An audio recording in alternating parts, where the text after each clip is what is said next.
Let me read to you a passage from the first chapter of St. Mark's Gospel, verses 21 to 28. It's the Gospel for the Tuesday of the first week in Ordinary Time.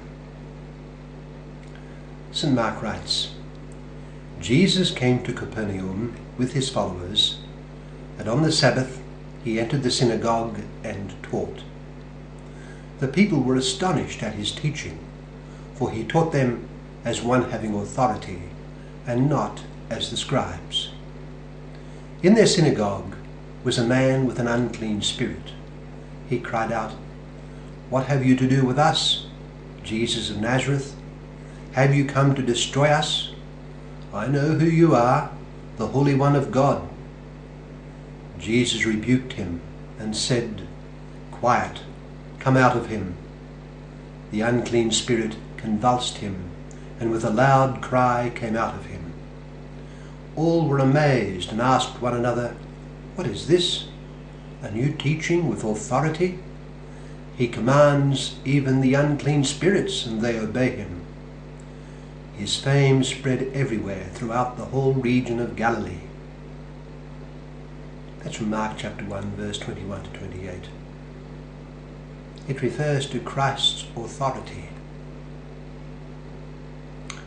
You know, the great majority of things that we act on in life derive from what we have been taught or told by others.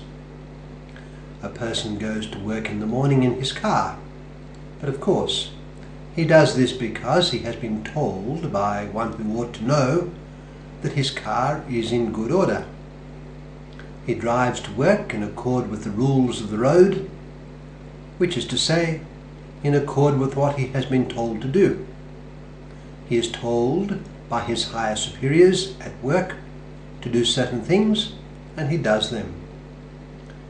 We do not think the earth is flat, and this is not because we have ourselves investigated the matter, but because we are told by those who would know that it is so. Nor do we think that the universe is a mere 4,000 or 5,000 years old, and this is so because those who know have told us. The great majority of persons in a typical Western society know that the heart can become diseased, and that a common cause of death is a heart attack. But most have never seen a human heart, and take its very existence, let alone the complications that can beset it, on faith in the word of those who know. As a result of being taught, everyone knows these things. In fact, there are not many things we think on the sole basis of what we ourselves have investigated and proved to be the case. There are not many things like that at all. So we live very largely on the basis of what we are taught and told. There are a couple of further things to be noticed in our acceptance and apprehension of truth because of what we are told.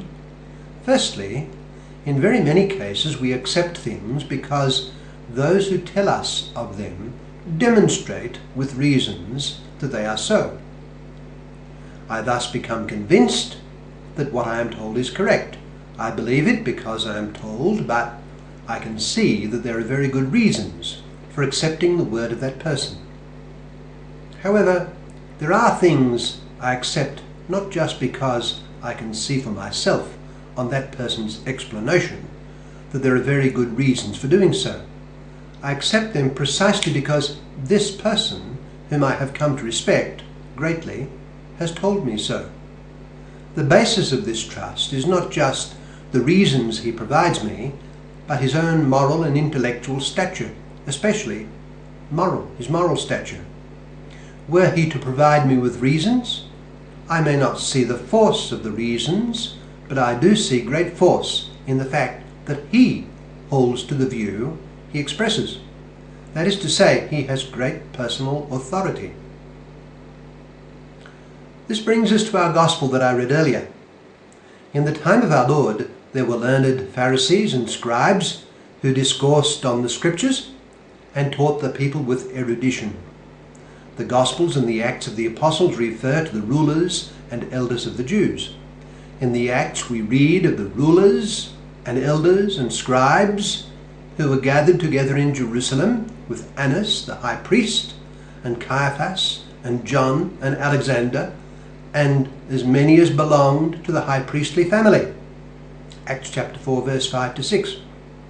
There was one in the Sanhedrin, I quote, a Pharisee named Gamaliel, a teacher of the law respected by all the people.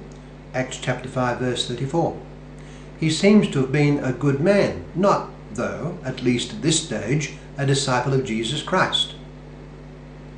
Now we notice the people drawing a contrast between Jesus of Nazareth, who had not studied under masters of the law, as had St. Paul, a contrast between him and the scribes and Pharisees. The people were noticing this.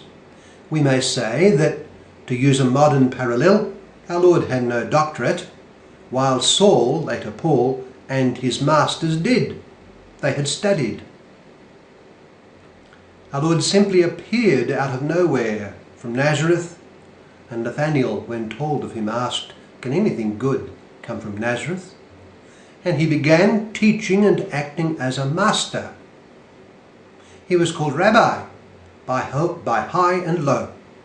The notable thing, the distinguishing thing about him, was that he spoke with authority and not like the scribes. As we read, Jesus came to Capernaum with his followers, and on the Sabbath he entered the synagogue and taught. The people were astonished at his teaching, for he taught them as one having authority and not as the scribes. Mark chapter 1 verse 21 to 28. Let us note that this was from the very beginning of his public ministry. As soon as he began his public ministry, he displayed an astonishing authority, recognized by the people and contrasted with their usual teachers that took the religious leaders off guard. They could see with the eyes of their hearts that this man, Jesus of Nazareth, had immense inner authority, and his fame spread accordingly. The authority did not just spring from his power as a public speaker. As we read elsewhere, no one has ever spoken as this man speaks, nor from his masterful intelligence, which could never be dominated by opponents, nor simply from his displays of divine power. It sprang principally from his moral stature. He was utterly holy, which made his word utterly convincing. Just to listen to Jesus of Nazareth, provided one was properly disposed in the first place, was sufficient. He was such as to be utterly convincing. Other teachers had to demonstrate that what they said was true, and their education and learning enabled them to do this. Not so Jesus Christ, who spoke and taught on his own authority. He acted on his own authority too at times. He entered the temple and vigorously cleaned it out, sending the animals, the money, the tables, and the sellers scuttling before him. "What authority have you to do all these things?" the leaders asked. "Who gave you this authority?" He just had it. It was his by virtue of his very person. Let us, in our hearts, always recognize the supreme authority of Jesus Christ and never stray from him.